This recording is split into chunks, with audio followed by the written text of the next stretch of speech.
Welcome back. Welcome in. This is Country Roads Confidential at earsports.com, a Paramount podcast. I am Mike Casaza here high above Mountaineer Field, not long after West Virginia dispatches Duquesne 56-17. Chris, there was a storm, a brewing, and then there was an hour and 54-minute delay, and then clouds cleared, and West Virginia looked probably like you would hope they would have looked before the delay, but kind of kind of sloppy, kind of discouraging, and then something more redemptive after that. And it's going to be kind of an inkblot test of what people want to take out of it and how they feel next week going into a game against Pitt. Where do you sit on this?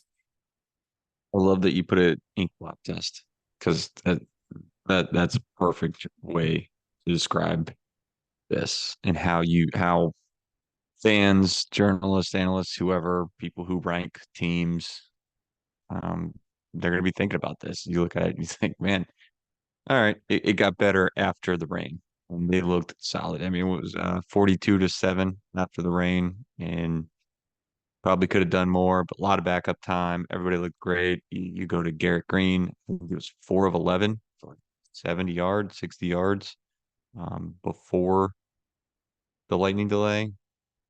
6 of 7 for 160 some yards and 3 touchdowns afterwards.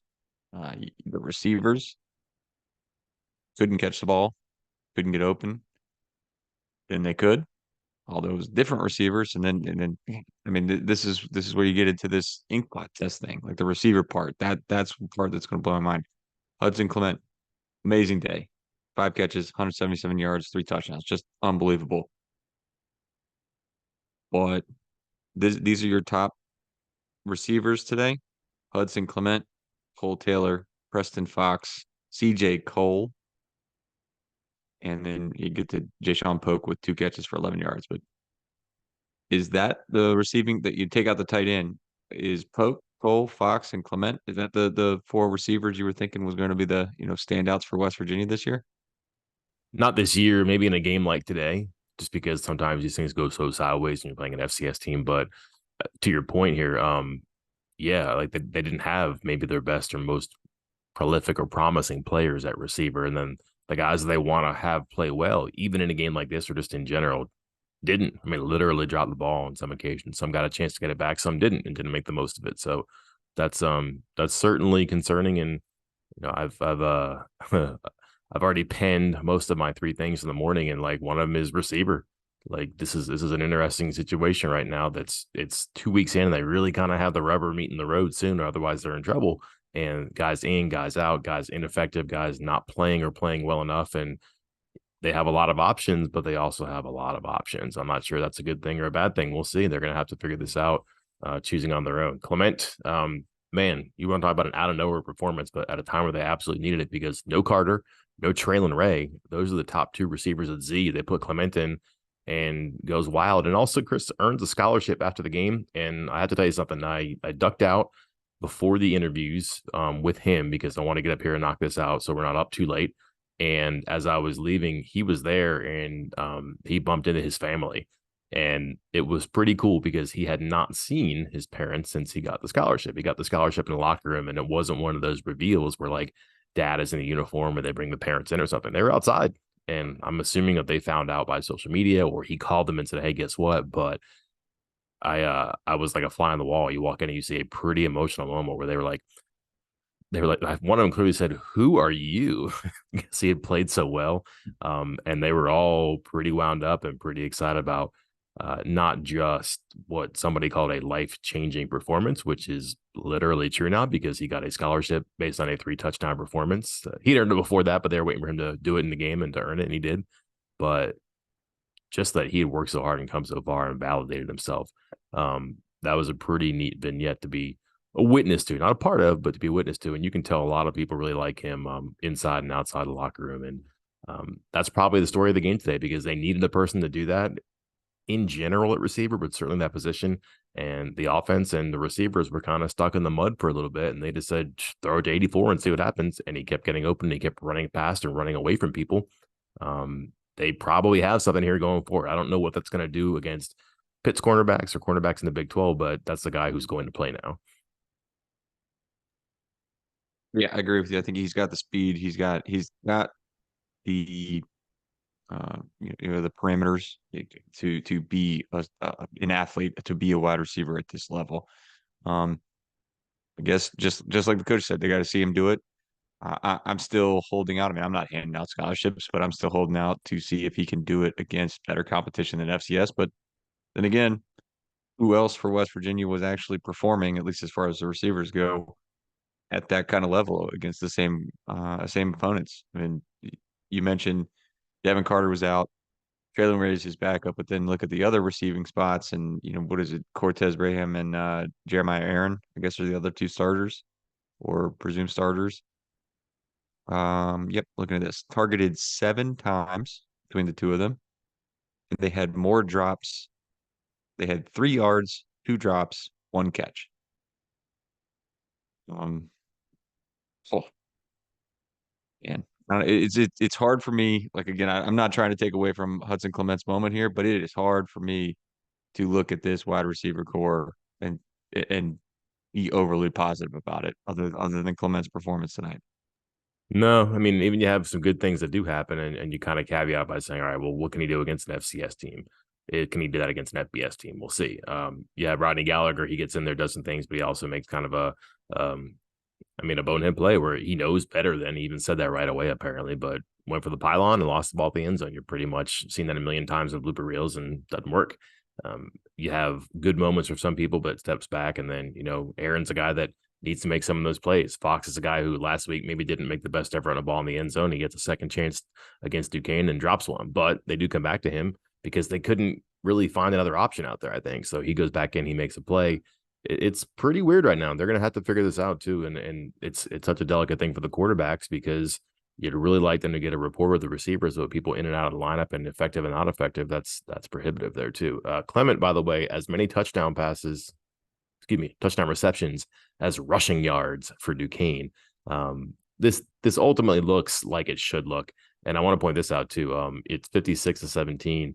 They give away a possession on a punt on a turnover, first turnover of the year, and then they drop the Fox touchdown ends up as the Aaron drop touchdown ends up as an empty possession too. I'm not saying they score 70 points, but they might have actually been better than 56 points tonight. 600 yards, 300 rushing and receiving for just the 6th time ever in school history.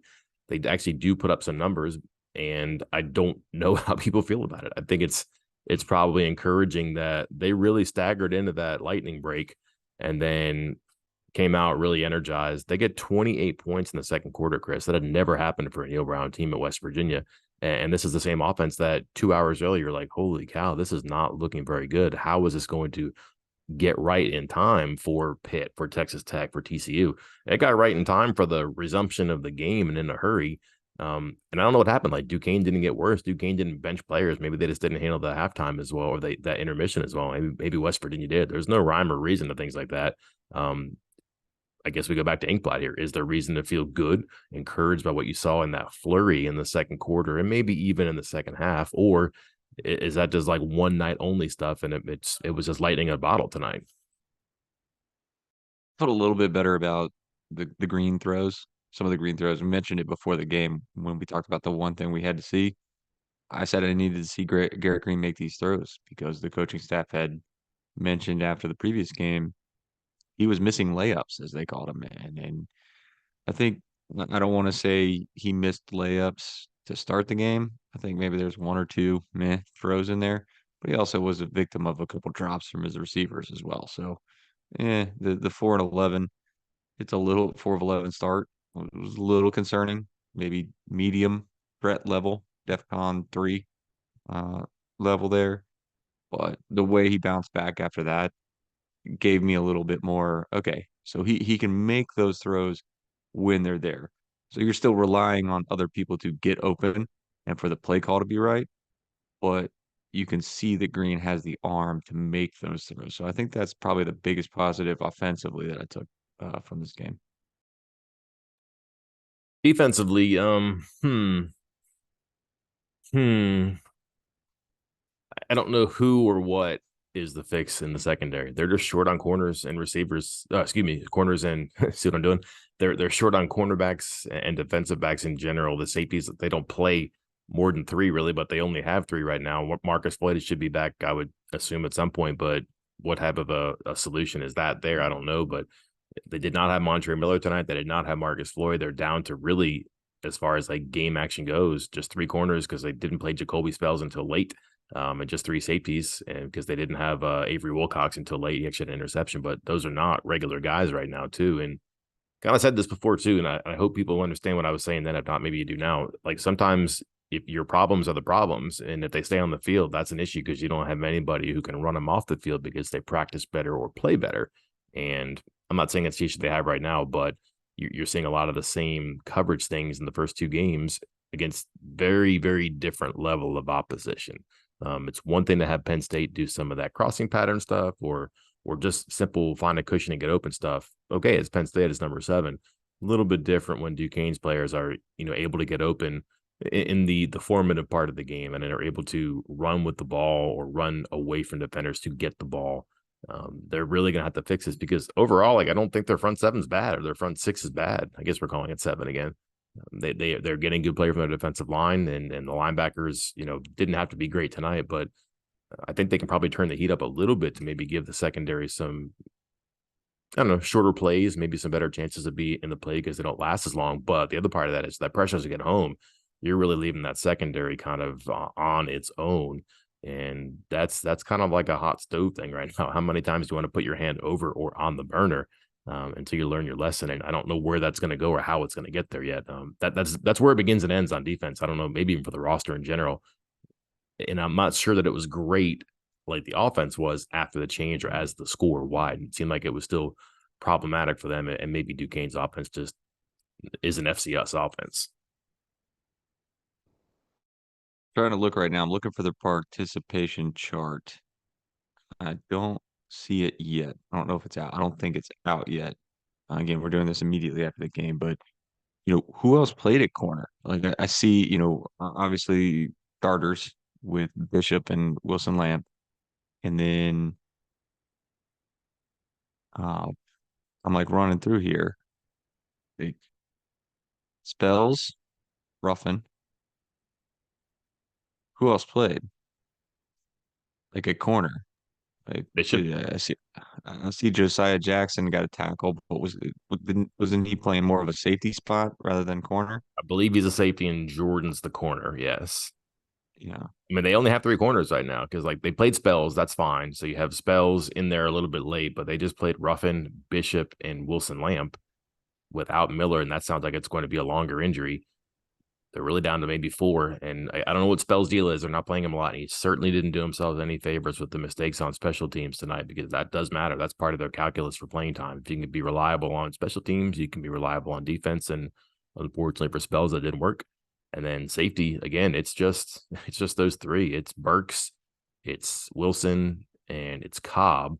They probably aren't going to play Avery Wilcox in the course of a normal game. But that's pretty much what they have right now without Floyd, unless they're going to give somebody, that they move Stokes. They haven't, found a way to play him anywhere other than Spears right now. They don't really have any other safeties back there either, unless they want to move Ruffin back there. But then you're even shorter at corner. So these things are kind of on a string right now. And I don't know that they have solutions beyond who they have. Not a good spot to be in. It's not great. Would you agree the front 7 so far so good? Yeah, I thought defensive line was good today. Like I think because even in the times where hey the passing game for Duquesne got stifled, it felt like it was more because of what the defensive line or the front 7, just to include everybody here, um, were causing problems. Like that second interception was at Wilcox. That receiver was running free. Mm. And Wilcox did a nice job going to the ball when it got thrown up. But the reason that ball was behind that receiver and floating in the air was because Ben Cutter, true freshman linebacker, came in and just creamed the quarterback and rushed that throw, got that throw off. And so, yeah, I think the front 7, yeah, I mean, I don't want to say like it's not even on my radar of concern here, but they've played very well in 2 games now, I think. They have the pieces to keep getting better too. Like it was funny. I was watching late in the game, and like who's in the defensive line right now, and it was guys that we've seen play a bunch in the first game, but that's because they're playing 8 and 9 guys, so that's good. And just by naturally by rotating guys, you're not going to have so many defensive linemen that you're beyond your ninth or 10th player. So that's an interesting thing. I don't know how much you'll see a Corey McIntyre or even a Torres Simmons in the normal course to action, but those guys got to play today a little bit. Zaki Lawton actually played, so if they're trying to get there even deeper, they could be good. They could be fine there and getting better, but they had the pieces to do that and to stay fresh and to roll people in. Played a lot of Ben Cutter at Mike tonight, or Trey Lathan and Mike, but Ben Cutter was in the middle a bunch. Koba, you're not worried about. That's the one thing that might be a little bit of a problem there is how much do they have? No Tyreek Austin Cave. He was out this evening. A lot of players out tonight that they maybe were cautious about, Devin Carter being one of them. They don't really have a whole lot of linebackers, but they're only playing two. So, it's not like a 4-3 or a 3-4 where you got to have a whole bunch of bodies. They just have a Mike and a Will. So they can probably make that work by doctoring some things. But, Ben Cutter's a guy that may have to play, but may also be able to. And if he can play Mike and Will in interchangeable positions, that's going to make that better. But they're going to have to hold up because they're that line in between a defensive line and the secondary. And you do wonder about short stuff, runs, tight ends, getting into that secondary. And if those corners and safeties are going to be able to run with people because it just looks like they're at a speed deficit against some of the receivers they've seen so far. And I would assume that's going to hold true for receivers that they see coming up. We can begin to unwind here, Chris, but pretty big game coming up next week. Am I correct in saying that? Pitt loses 27-21 to Cincinnati today, so they're mortal. This is not the big bag coming to town. It's going to be a sold out crowd. And West Virginia, I think, some sort of a catapult for momentum and confidence coming out of the second half and what they did on offense, but also defense. Whereas Pitt kind of stumbling in a little bit, hasn't looked like world beaters their first two games, and coming in off a loss too. This is just a massive one for Brown, is it not? I've been saying it's the biggest game of his career for a couple of weeks now, maybe You're right. longer. And Yep. nothing I'm going to say is going to nothing that has been said or has happened or will be said will change my mind about that. Period. Like it is truly going to be massive. Um, yeah, I mean, yeah, sold out crowd, big rival. You lose that one, and you've now lost to the two rivalry games, and you're heading into Big 12 play, and it's just not going to get much easier than that.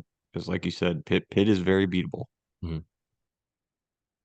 Yeah, be interesting to see how they draw this one out. They were not vanilla tonight. They said they didn't do some things um, defensively, I believe, because they didn't want to show it. You're worried less about the defense and the offense in that capacity, unless you're just really concerned about getting lit up by Jerkovich and some of the receivers. And that's certainly possible. I think if you're going to go at West Virginia, you're going to go with their corners and safeties. Again, 3 yards rushing tonight for Duquesne. That might be a strength of West Virginia's defense. I'm sure that Pitt's going to want to run the ball. This game does and doesn't matter so much. Again, there's some momentum stuff that can pull out of that for sure and feel better about. But I think the bigger thing to me is just that they were able to get to that 2 hours. And like I said, really staggering in the locker room. Duquesne, I mean, really should have been a tie game. They had the pick play. There was no need for it. The guy was going to be open underneath that if he just runs his route flat or flattens it out a little bit. It's not going to be an OPI, and it's going to be 14-14 going in. Who knows how that's different? I don't know.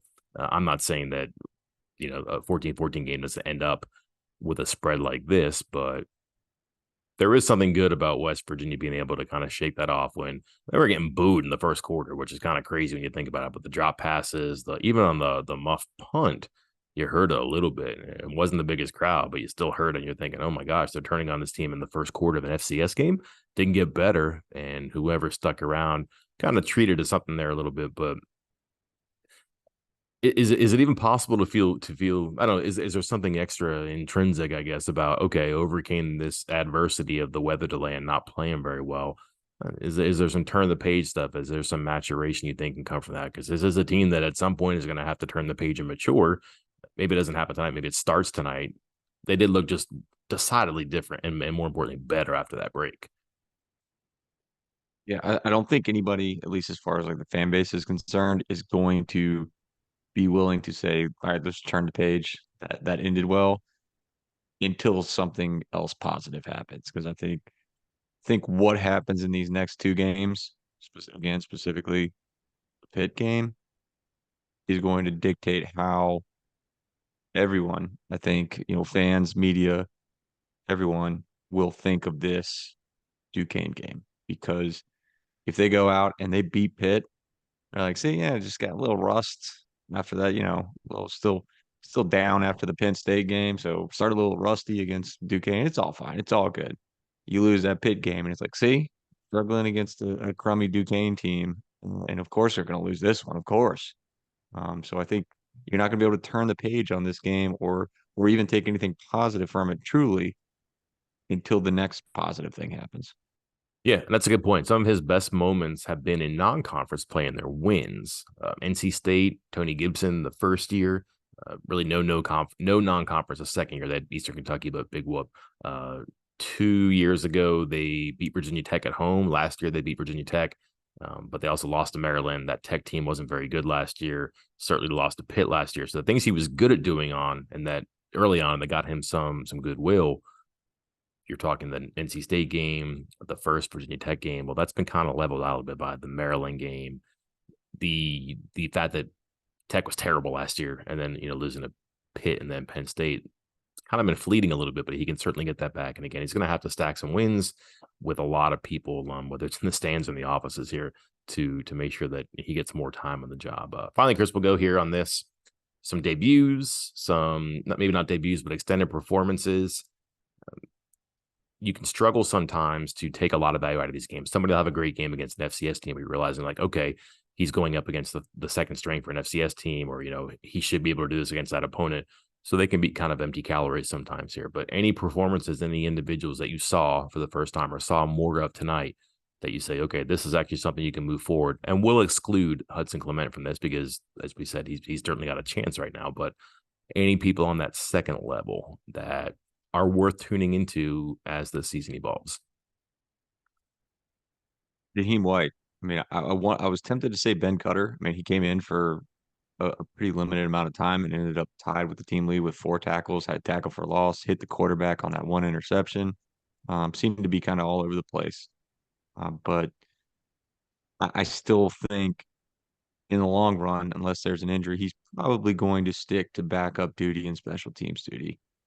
But White's play at running back, combined with Justin Johnson's absence, it's just like, hey, this is happening again, with White. It's like, hey, he was great in the spring. He was great in the spring game. He was great in the fall. He's great in his first college game.